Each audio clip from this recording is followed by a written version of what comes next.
안녕하세요. 이동환 기후입니다. 오늘은 빌려준 방 내놓으라는 이야기를 하고자 합니다. 구독 꼭 눌러주시기 바랍니다.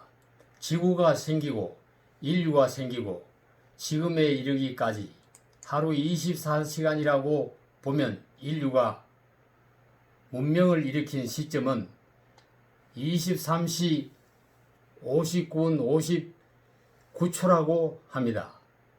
인류가 오늘처럼 과학 문명을 이룬 것은 지구의 오랜 침묵 끝에 잠시 반짝한 현상이라고 볼 수 있는 것입니다.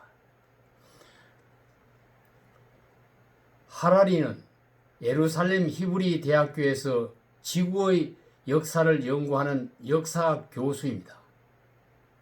1976년 이스라엘 하이파에서 그는 출생했습니다.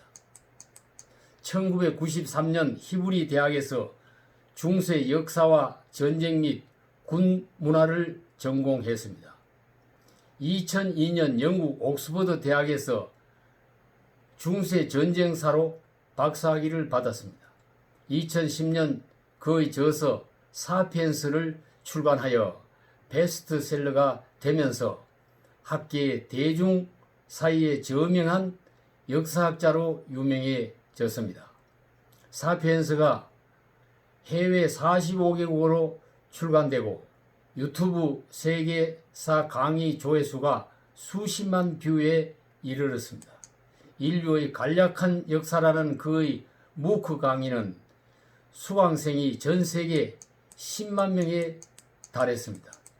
역사학자이면서 생물학과 역사학 사이의 경계를 넘나들며 폭넓고 독창적이고 흥미진진한 강의로 사람들의 주목을 받았습니다.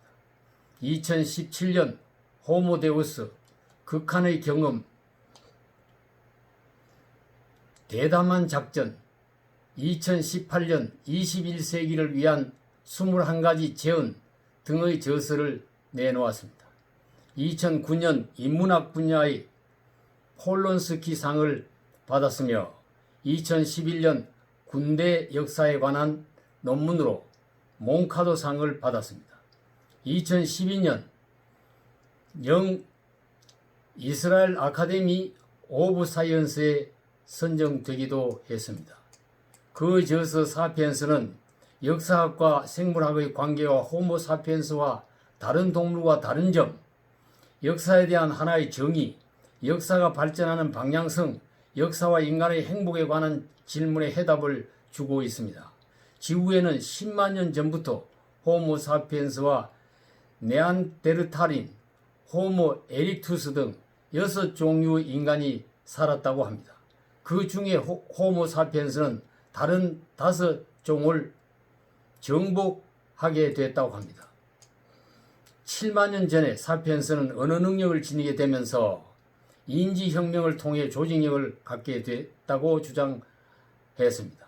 인류는 1만 년 전부터 농업의 시작으로 노동을 하면서 농업혁명을 통해 노동력이 늘어나고 인구가 늘어났습니다. 농사를 위한 가축화로 질병을 유발시키기도 했습니다. 인류의 상상력의 소산인 돈과 제국, 종교 등 실제하지 않는 것이 인류 통합을 가능하게 했다고 말했습니다. 인류는 500년 전부터 과학의 혁명으로 인간의 힘은 경이적으로 커져갔습니다. 인지혁명으로 뭉친 인류가 농업혁명으로 번식에 성공하고 돈, 제국, 종교로 거대한 네트워크를 이루어 과학의 어마어마한 힘을 가지고 신의 영역을 넘보게 된 것입니다. 인간의 탄생과 죽음까지도 관장하려는 단계에 이르렀다고 했습니다. 앞으로 몇십 년 안에 유전공학, 생명공학의 기술 발달로 인간의 생리기능, 면역계, 수명 지적, 정서적 능력까지도 변화시킬 수 있게 된다고 합니다. 인간이 초래한 인공지능과 알고리즘이 만드는 새로운 집단이 인류의 생태계를 위협할지도 모르는 위기에 대처해야 한다고 주장을 하고 있습니다. 인류가 지구에 출현해 진화하는 과정을 보면 참으로 경이로운 현상입니다. 10만 년 전만 해도 지구에 살고 있던 생물 전체 물량의 1%도 되지 않았습니다. 1만 년 전 농경시대가 되면서 인류와 가축을 합한 전체 중량이 96%를 넘었다고 합니다. 그러나 지구에 생명이 처음 출현했을 때는 지구상의 동식물을 합해도 바이러스와 박테리아의 수가 100억 배나 더 많았다고 합니다. 그들이 이산화탄소를 줄이고 산소를 풍부하게 해주어서 인류가 생존과 번식을 해올 수 있었던 것입니다. 그렇게 본다면 인류의 원주인은 바이러스이고 인간은 새빵살이를 하고 있는 셈이 되는 것입니다. 코로나가 볼 때는 세입자인 인류가 마음에 안 들어 방을 빼라고 하고 있는지 모릅니다. 인류의 출발과 그리고 발달 과정과 그리고 앞으로의 인류의 미래를 내다보고 우리의 과학을 가지고 새로운 미래를 위한 생존 대책을 세워야 할 것입니다. 감사합니다.